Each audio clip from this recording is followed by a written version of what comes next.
Bismillahirrahmanirrahim. Maka kemudian sama, saya ambilkan contoh. Bapak membuka kepala, ibu membuka kelapa, bukan kepala, kelapa.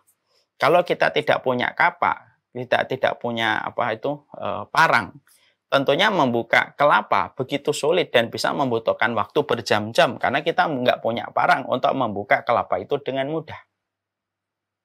Tapi beda, kalau bapak dan ibu diberikan hadiah. Saya memberi hadiah kelapa ke rumahnya ibu dan bapak. Kemudian ibu dan bapak punya parang. Mungkin membuka kelapa itu tidak butuh waktu 10 menit. Langsung bisa menikmati airnya yang segar. Menjadi ion bagi tubuh kita dan bisa memberikan kesegaran. Kenapa kok terjadi perbedaan? Karena yang satu punya senjata, yang satu tidak punya senjata.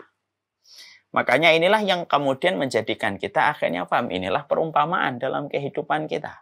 Inilah yang menjadikan kita akhirnya paham. Kenapa sampai Rasulullah SAW itu menempatkan bahwasanya doa itu merupakan inti dari ibadah. Karena memang penting. Semuanya berkaitan tentang doa.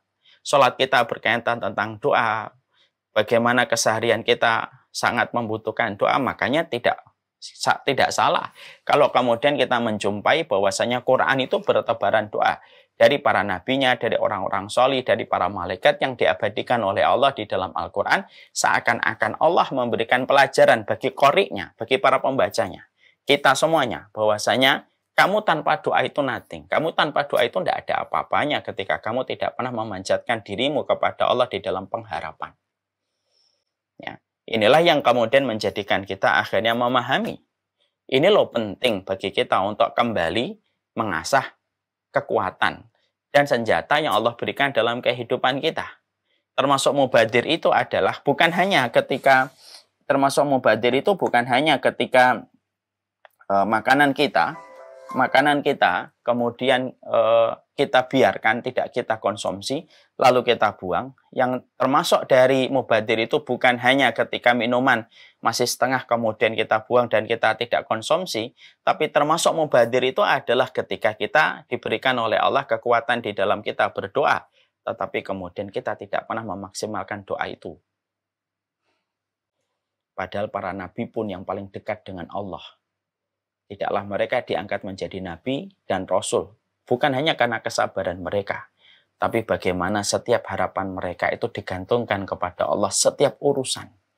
Di dalam untayan doa-doa yang mereka panjatkan, sampai Allah itu ridho kepada mereka. Hingga Allah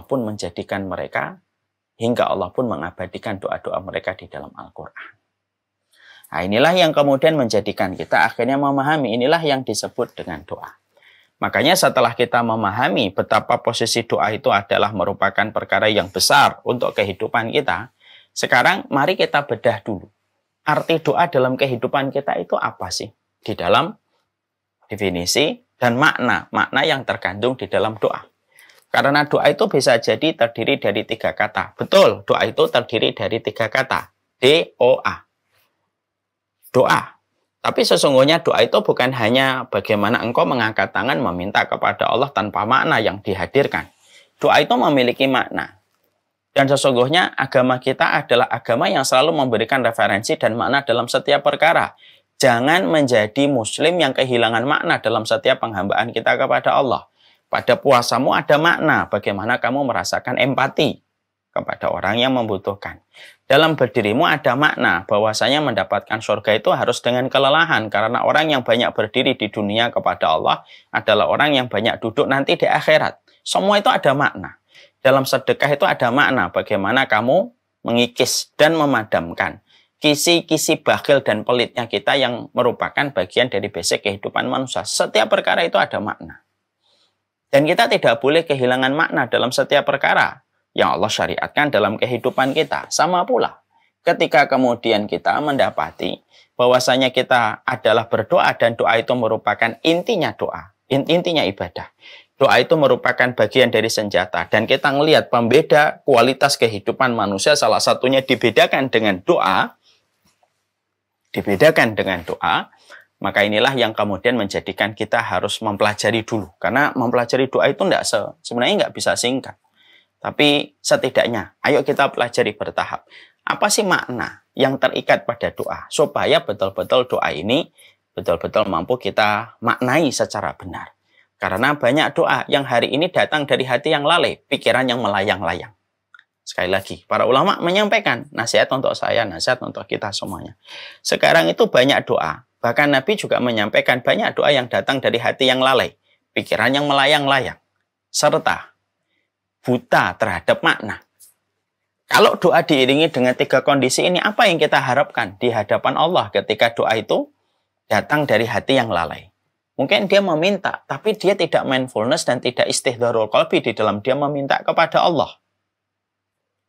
Lalu kemudian pikirannya melayang-layang. Bukannya fokus dan konsentrasi di hadapan Allah yang mau menjadi penguasa alam semesta. Lalu dia buta terhadap makna yang ada di dalam apa yang dia panjatkan. Layaknya kita membaca sesuatu tanpa kita mengerti maknanya. Lalu bagaimana doa itu akan menjadi sebuah kebaikan dalam kehidupan kita? Ya. Karena senjata pun juga kita harus paham bagaimana menggunakannya. Menggunakan pistol tentunya tidak sama dengan menggunakan parang. Menggunakan parang tentunya tidak sama dengan menggunakan pisau dapur. Semuanya memiliki cara. Dan itu merupakan bagian dari prosedur. Yang tentunya kita sebagai penuntut ilmu harus paham, harus ngerti. Apa sih yang kemudian harus kita panjatkan dan bagaimana makna yang terkandung di dalam doa. Kita harus paham tata caranya, kita harus paham setiap makna yang kita baca. Bahkan kita harus paham latar belakang dalam setiap doa yang kita panjatkan kepada Allah. Karena sekali lagi, salah satu pembeda kualitas kehidupan kita didasarkan kepada doa yang kita panjatkan. Dan bisa jadi kehidupan akhirat kita pun akan dibedakan dengan doa-doa yang kita panjatkan di hadapan Allah pada kehidupan kita. Makanya tidak mengherankan kalau kita menjumpai Rasulullah Shallallahu Alaihi Wasallam. Rasulullah Shallallahu Alaihi Wasallam itu adalah orang yang sangat menggunakan kekuatan di dalam doa. Makanya Nabi kalau berdoa begitu panjang. Makanya kita pernah menjumpai dalam satu riwayat Nabi berdoa dari habis asar sampai maghrib. Sampai menjelang maghrib. Dan ini kan tamparan buat kita semuanya kan untuk saya. Gimana kemudian tidak tamparan untuk saya? Kita ini kalau berdoa 10-15 menit sudah mulai bingung. Apa aja yang kita minta kepada Allah? Padahal Nabi memohon kepada Allah dari habis asar sampai menjelang maghrib. Dan itu menunjukkan betapa besarnya Rasulullah itu mengenal Robnya. Betapa Rasulullah itu mengenali hakikat dirinya. Sampai semua hakikat dirinya itu diungkapkan kepada Allah untuk dimintain pertolongan dalam untayan doa yang beliau panjatkan kepada Allah. Kita ini kadang-kadang jadi muslim, saya kadang-kadang tidak ngerti hakikat diri kita. Kekurangannya apa, aibnya apa, kebutuhannya apa. Nggak pernah kita breakdown kehidupan kita di hadapan Allah. Kita ngerasa baik-baik aja. Makanya kalau berdoa sedikit. Kenapa? Kita tidak paham tentang hakikat diri kita sendiri. Kita tidak paham kekurangan kita. Kita tidak paham lembaran-lembaran kemaksiatan yang telah kita lakukan. Sampai akhirnya kita keluh.